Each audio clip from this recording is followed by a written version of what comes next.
What the heck is up, guys? Thrush here, and I wanted to bring a new video.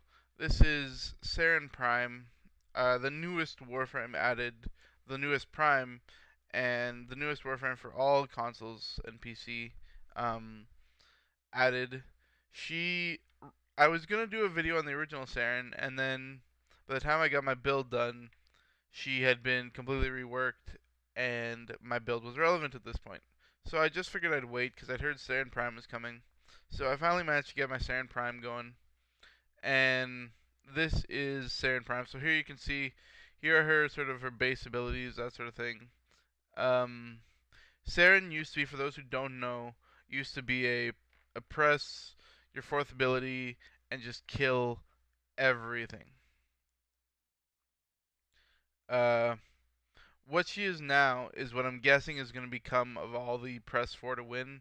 So my favorite, like Nova, even the Loki to some extent, I'm guessing will change, um, because you really have to work to combine all her abilities to make her 4 great. And her 4 is still a great ability, don't get me wrong, but you have to use all of them in conjunction uh, to really get the most out of it. So here I'll show you.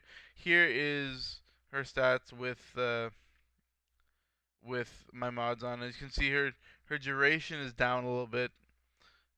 That will be going back up. I just don't have the cores to bring it back up just yet. But if you guys do, I highly recommend that you do. It's really worth it. So this Saryn Prime of the original Saryn has gotten quite a bit more armor and more energy. That's like the two big improvements, aside from the polarity variants and whatnot. And as you can see here, I put 2 Forma into my Saryn. Uh, it comes, I believe, with a dash and a D polarity, and then it comes with a, what is that polarity called?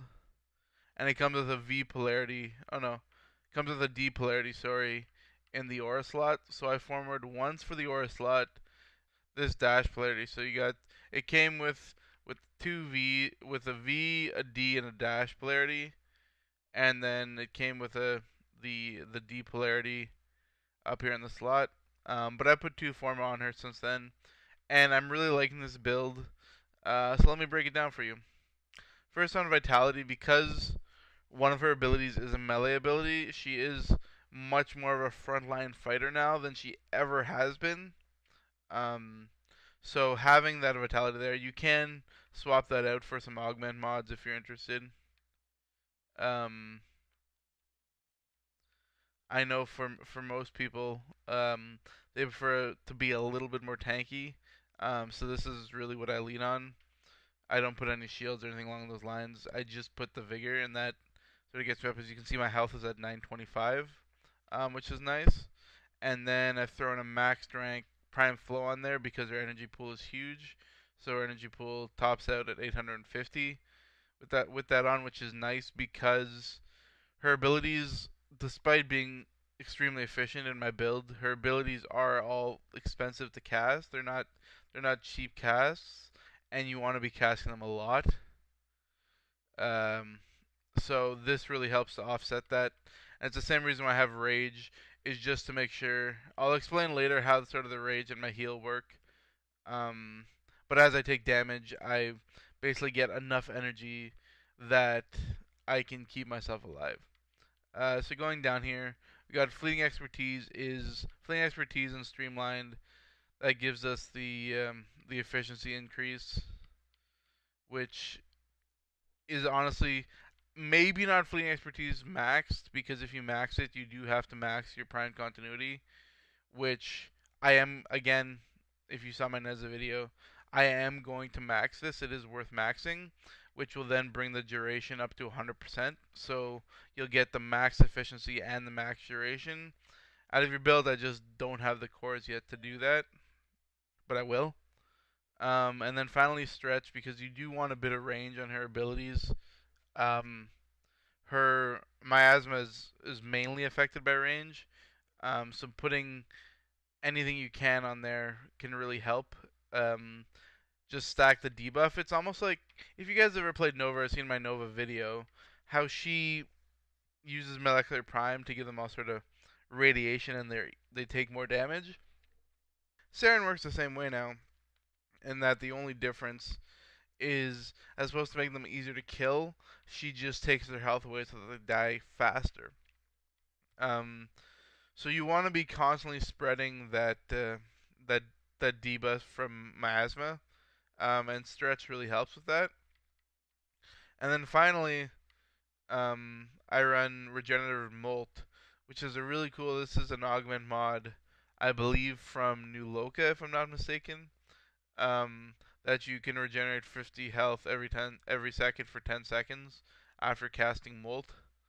Um, so it's a really great way to keep your health topped up, and in combination with rage, you should almost always have molt up in some form or another, just to either be taking a little bit of the damage from you, because it doesn't throw them off anywhere near as much as a decoy Loki does, but it'll throw the enemies off just a touch to get you out of a bad situation, and combined with the bit of healing, it is really effective.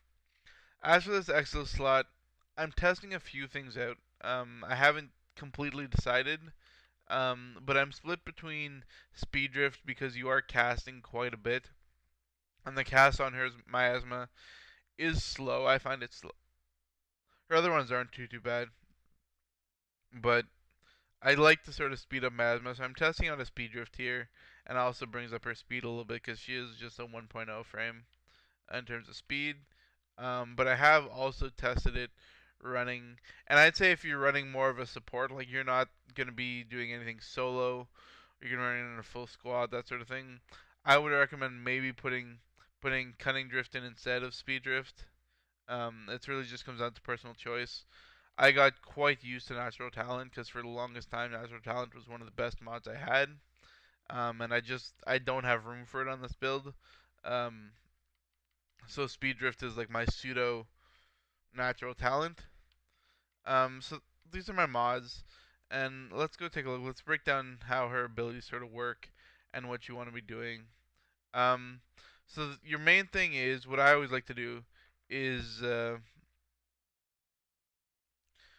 you want to hit your 3, sorry, you want to hit your 2, so that not only will you get a bit of health back, and as you can see, it deals a fair amount of damage when it explodes, um, and has a fair amount of health and lasts for 34 seconds. So for a third of the time that your molt is up, you'll be getting health back from regenerative molt, which is great.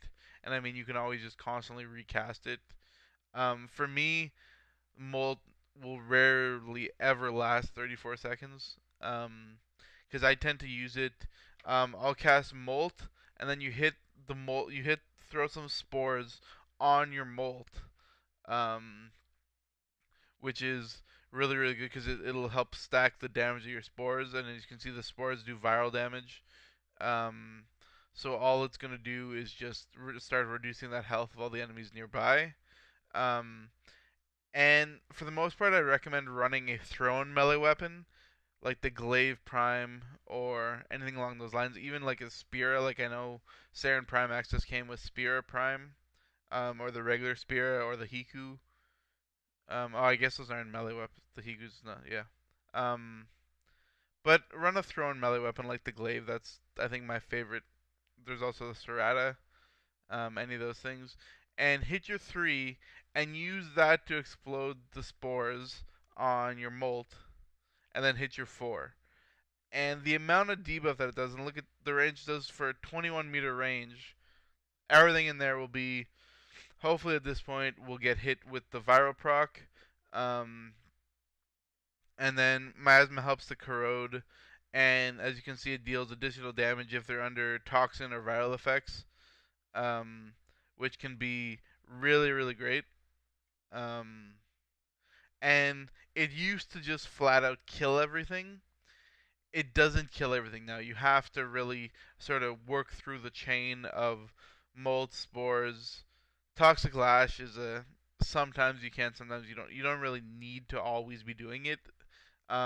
You can stack spores quite a bit. Like I put 3 or 4 spores casts on one molt. Just try and build it up as much as possible, and then use that and really get your miasma out there. And if you can, the important part is to explode the spores, because if you can see the spread range is 23 meters. So if those guys all have spores and you're able to target miasma, um, what'll happen? And I don't know if it fully explains it in the abilities here. I'm not really seeing it, but the enemies, when they're hit with miasma, they continue to spread spores to enemies that weren't within your initial range of when you exploded the spores. So it can be really great for chaining off wide amounts of damage over time. I ran this in a T3 Void yesterday with another person, total random, and I hadn't really run Voids with her yet, and I was just wanted to test it out. And honest to God, everything was just dying around me. By the time they would actually get to me, to a point where I could grab my sword and use Toxic Lash on them, they were at half health, their shields were gone, any of those sorts of things. But it is, as you can see, it is fairly energy hungry. So the what is it here? How much does it cost to cast? Where is that?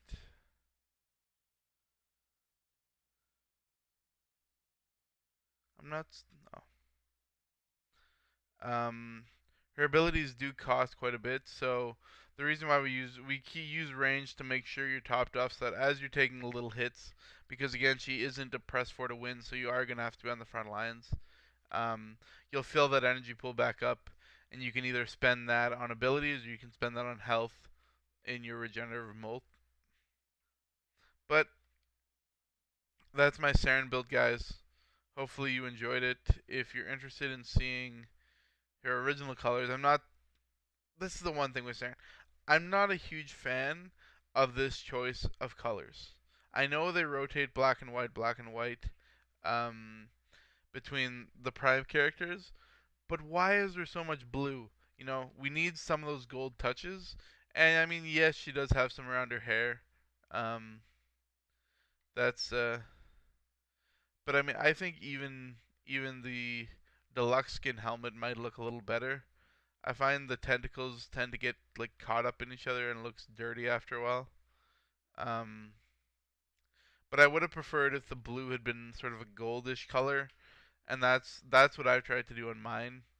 Is just really make her look sort of sleek and more like the rest of the Void um, Prime frames that we've gotten.